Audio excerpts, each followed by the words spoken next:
만약에 되게 지금 시장에서 유행하는 어떤 제품이 있다고 해볼게요. 내가 그걸 따라서 만들기로 생각한 거야. 근데 나의 정체성이 뭔지 모르겠고 신념하고 철학이 그 제품이 맞는지도 모르겠는데 일단 그 제품이 유행하니까 따라갔어. 근데 화장품 사업이라는 게 대부분은 버티면서 가다가 성공하는 경우들이 많잖아요. 근데 그 사이를 갖다 버티려면 자기가 좋아하지도 않는 브랜드를 만들고 그런 제품을 만들었을 때는 내 거 같지가 않고 남의 거 같은 느낌이 계속 드는 거죠. 정체성이 안 맞으니까. 근데 내 정체성에 맞고 내 신념과 철학에 맞는 제품을 하면 내 결이랑 맞으니까 계속 해나갈 수 있는 힘이 생기고 끈기가 생기거든요.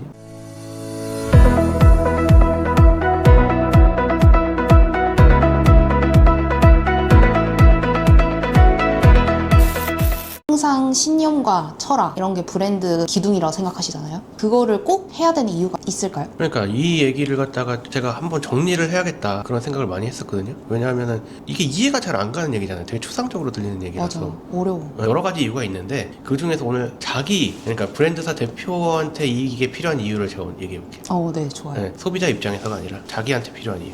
신념과 철학이 있는 브랜드는 결국에는 자기 정체성하고 연결돼 있거든요. 자기 정체성에 맞는 제품을 만들어야 된다는 건데 이 정체성에 맞는 제품을 만드는 게 왜 중요하냐면 그래야지 안 지쳐요. 끝까지 해낼 수 있다. 포기하지 않고. 왜 안 지쳐요? 만약에 되게 지금 시장에서 유행하는 어떤 제품이 있다고 해볼게요. 내가 그걸 따라서 만들기로 생각한 거야. 근데 나의 정체성이 뭔지 모르겠고 신념하고 철학이 그 제품이 맞는지도 모르겠는데 일단 그 제품이 유행하니까 따라갔어. 근데 화장품 사업이라는 게 장밋빛처럼 앞에서 빡 잘 되면 좋겠지만 대부분은 버티면서 가다가 성공하는 경우들이 많잖아요. 근데 그 사이를 갖다 버티려면 자기가 좋아하지도 않는 브랜드를 만들고 그런 제품을 만들었을 때는 조금 잘못됐을 때 못 버텨 있는 것 같아요. 포기해요. 내 거 같지가 않고 남의 거 같은 느낌이 계속 드는 거죠. 정체성이 안 맞으니까. 근데 내 정체성에 맞고 내 신념과 철학에 맞는 제품을 하면 그게 초반에 좀 안 되더라도 계속 해낼 수 있는 거죠. 내 결이랑 맞으니까 계속 해나갈 수 있는 힘이 생기고 그런 끈기가 생기거든요. 그렇게 계속 해나가다 보면 결국에는 나중에 성공할 수 있는 가능성이 높아지는 거거든요. 예를 들어서 나는 되게 감성적인 걸 추구하고 그런 걸 좋아하는 정체성을 가지고 있는데 되게 과학적인 요새 뭐 PDRN, 연어 PDRN 화장품이 유행했다고 해서 그걸 따라갔을 때 이렇게 막 힘든 구간에서 이게 아닌가 하고 되게 쉽게 포기해버리거든. 내가 되게 감성에 맞는 어떤 퍼퓸 핸드크림을 갖다 되게 멋있게 만들어냈어. 내 감성에 맞게. 그럼 그게 앞에서 좀 안 팔려도 나는 이 제품이 보기만 해도 좋거든요. 이거 내가 너무 잘한 것 같아. 그러다 보니까 더 나랑 맞는 거거든요. 그러면 맞으니까 계속 이런 시도도 해보고 저런 시도도 해보고 좀 안 돼도 내가 제품 잘 만들었으니까 내가 지금 뭔가를 갖다 뭐 마케팅을 못해서 못하고 있는 거야 아니면 유통 판매를 못해서 못하고 있는 거야 여러 가지 이유들을 갖다 찾으면서 개선을 해나가거든. 근데 시류에 따라간 제품을 하면 이 제품에 대한 애정이 없어요. 그러다 보니까 조금만 무슨 문제가 부딪혔을 때 내가 잘못 만들었구나 하고 이 제품 던져버리거든요. 그러니까 정체성은 결국 신념과 철학에서 나오고 그래서 그 정체성이 자기랑 맞는 제품을 해나가야 된다. 그렇게 만들어야 힘든 기간을 잘 버티고 나갈 수 있다. 이런 얘기죠. 그러면 나의 뭔가 그런 정체성과 취향 이런 것들이 나의 신념이 될 수 있는 거예요? 그럼요. 그러니까 사람은 습관이라는 게 있어요. 그래서 습관이 모이면 사실 정체성이 되거든요. 그러니까 어떤 습관이 쌓이면 그게 자기 정체성이 되는 거예요. 근데 브랜드는 그 브랜드만의 철학과 신념 같은 게 있어요. 그게 쌓이면 그게 브랜드 정체성이 되는 거예요. 그런 패턴으로 흘러가거든요. 근데 아까 이제 내가 사랑하는 브랜드라고도 하셨잖아요. 어떻게 보면 그렇게 빠지다가 나만 좋아하는 브랜드가 될 위험은 없어지나요? 있죠. 근데 그럼에도 불구하고 그거에 대해서 굉장한 확신을 가지고 있으면 결국 그것도 어느 정도 성공시킬 수 있다고 봐요. 왜냐하면 세상에는 자기랑 비슷한 사람들이 생각보다 많아요. 맞아. 그런 것 같아. 그래서 완전히 뚱딴지 같은 게 뭐가 있어도 희한하게 그걸 갖다 좋아하는 사람들이 보인다. 아까 피규어 얘기도 좀 전에 했지만 이건 몰랐죠? 뭐? 마징가 제트. 그러네? 이거 진짜 제가 그 무슨 상한 재래시장 구석에서 구한 거예요. 구하기 되게 힘든 거거든요. 이 회사 거. 제가 구석에서 진짜 구한 거예요. 그 회사에서 만든 마지막 제품.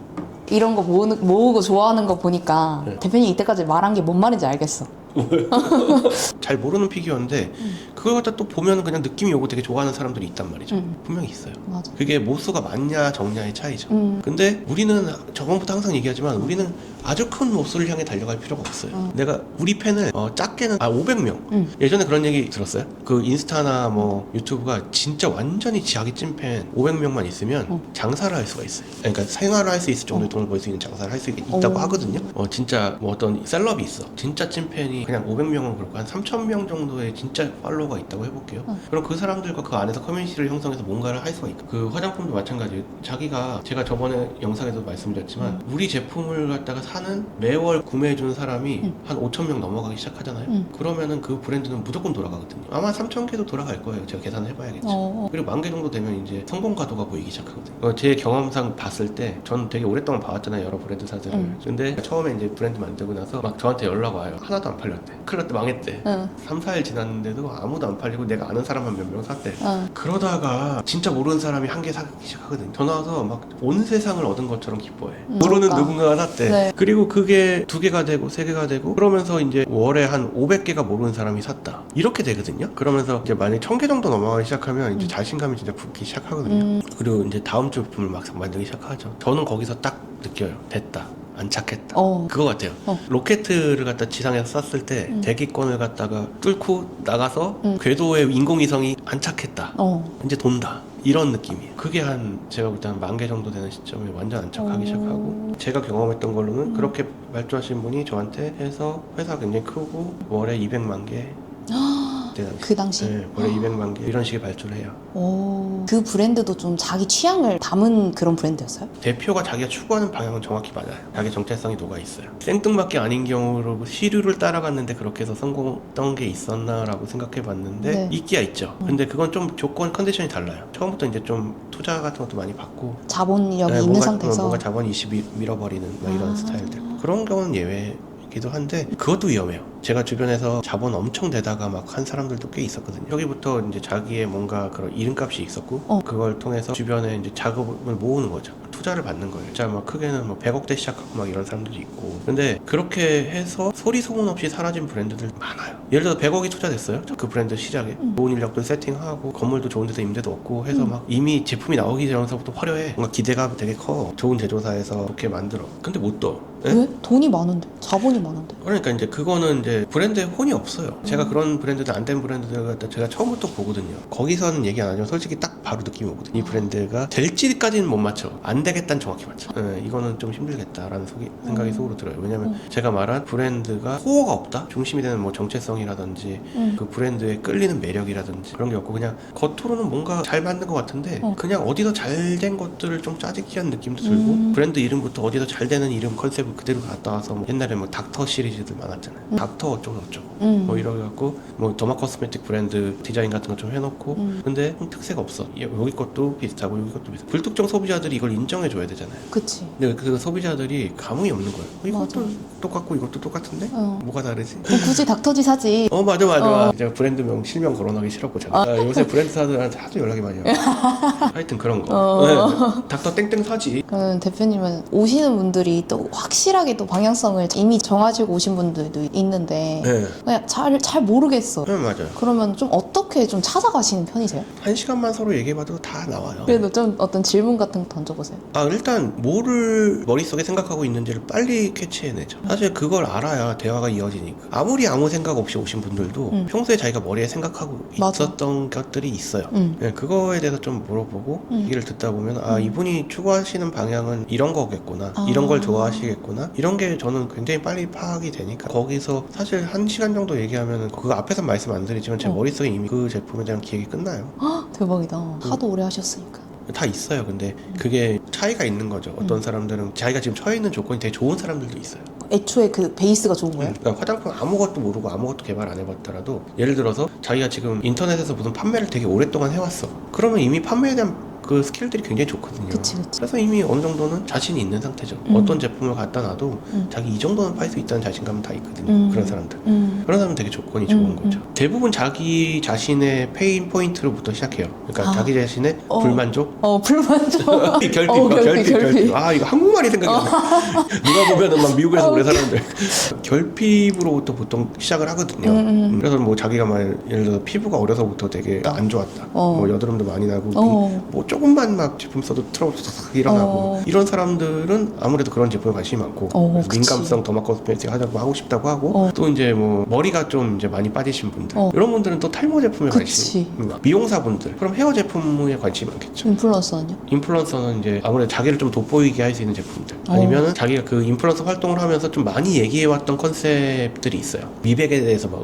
난 광채야 막 이렇게 얘기했던 사람도 있고 어떤 사람은 난 진정이야 진정에 대해서 많이 얘기했던 인플루언서 그럼 그쪽으로 당연히 제품을 만들려고 하죠. 그런 것들을 빨리빨리 서로 얘기해서 파악하는 거예요. 아 그러면은 만약에 인플루언서 얘기하셨으니까 어떤 인플루언서가 있는데 나는 피부 진정에 대해서 나의 그 뭐 팔로워들과 많이 소통을 해왔고 그런 제품들을 막 타사 거를 많이 소개시켰던 인플루언서다.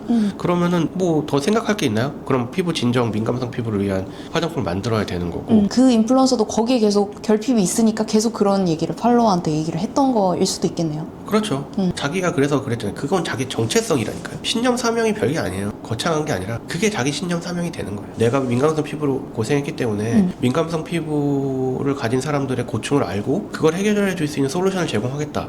이게 나의 사명이고 신념이죠. 그게 내 정체성의 브랜드 정체성이 되고 그럼 이건 피부 진정 민감성 화장품이 되면 그 브랜드 정체성이 나온 거죠. 그래서 그러면은 그 제품 계속 할 수 있다니까. 내가 또 애착이 가고 그런 사람이 예를 들어 그런 사람이 갑자기 지금 뭐 어디서 광이 유행해 오일리한 제품들 막 광을 갖다 내는 제품들을 할 수 있겠어요? 못하죠. 피부도 더 뒤집어질 것 같은데. 그게 돈이 너무 돼.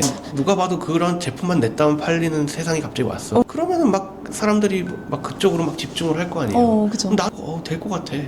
이렇게 막 했는데 좀 하다가 안 돼. 그러면 에이씨 나 잘못했네 이렇게 그만둬 버린다니까요. 이게 거의 백발백중이에요. 이거 내가 진짜 그런 피부 트러블에 대한 페인 포인트를 가지고 거기에 대한 제품을 갖다가 만들었어. 생각보다 안 돼.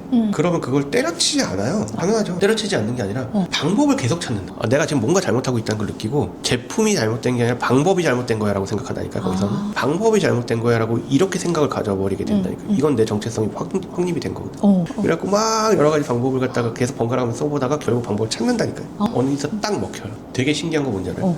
어떤 제품이 이거 실제로 제가 본 사례인데 그런 식으로 자기 정체성에 맞는 제품을 만들었어. 판매하는데 진짜 한 달 동안 한 개도 안 팔려. 2달 동안도 안 팔리고 3달 동안도 되게 안 팔려. 이걸 브랜드를 운영할 수 있는 자금이 안 생길 정도 진짜 안 팔려. 근데 내가 이거에 대한 확신이 있기 때문에 방법이 잘못됐다고 그 사람은 생각하고 여러 가지 방법을 굉장히 부지런히 포기하지 않고 계속 연구를 하는 거예요. 뭐 진짜 주말도 없고 밤도 없이 뭐 그 관련된 많은 정보들도 얻고 해보다가 갑자기 딱 터지는 거예요. 진짜로. 실제 있었던 일이에요? 네, 한 번만 있었던 일이 아니라 그런 일들이 종종 발생해요. 방법이라는 건 되게 여러 가지가 있어요. 마케팅일 수도 있고 그럼 판매 처가 다를 수도 있고 어디 딱 됐을 때 그동안의 세월을 보상하듯이 갑자기 쫙 밀려들어오다 궤도로 진입한 거죠. 그치. 그리고 제가 이런 말 하면 또 이런 질문들을 많이 하시는데 그 브랜드가 뭐냐? 대표님 말씀하신 그 브랜드가 뭐냐? 어떤 브랜드냐? 뭐 성공한 브랜드 많다 그러는데 세상에 그렇게 성공한 브랜드가 많으면 이 세상에 화장품 성공한 브랜드가 그렇게 많냐라고 이렇게 말씀하시는데 그거 굉장히 잘못된 생각이에요. 그러니까 이게 되게 여러 성공이 기준이 있어요. 네. 맞아. 기준. 네, 기준이라는 게 지금 말씀하시는 그런 분들이 말하는 브랜드는 되게 대형 브랜드들이잖아요. 그리고 그 밑에 급 브랜드가 있고 또 그 밑에 급 브랜드가 있고 쭉 다양한 계층별로 쭉 나눠져 있어요. 소비자들이 아예 처음에 한 번도 들어보지 못한 브랜드 중에서 진짜 잘 되는 브랜드들 진짜 많아요. 그러니까 우리만 거기에 동조되지 않았을 뿐이지. 네, 저도 놀래요. 아직까지도 뭐 누가 어떤 브랜드 얘기해 이 브랜드랑 비슷하게 만들고 싶다. 근데 난 처음 들어보는데 그래갖고 여러 가지 조사를 해봐. 너무 잘하고 있어. 대표님 모르셨는데? 제가 모르는 브랜드 너무 많죠. 맞아. 네, 너무 잘하고 있다는 게 누구나 잘하는 대기업이 있다는 게 아니라 충분히 잘 먹고 잘 살고 브랜드 잘 운영하고 하고 있다. 그 정도면 브랜드 사업에서 성공한 거잖아요. 오히려 빵 크게 터지면 골치 아파요. 그래요? 큰 회사 운영하는 게 얼마나 골치 아파요.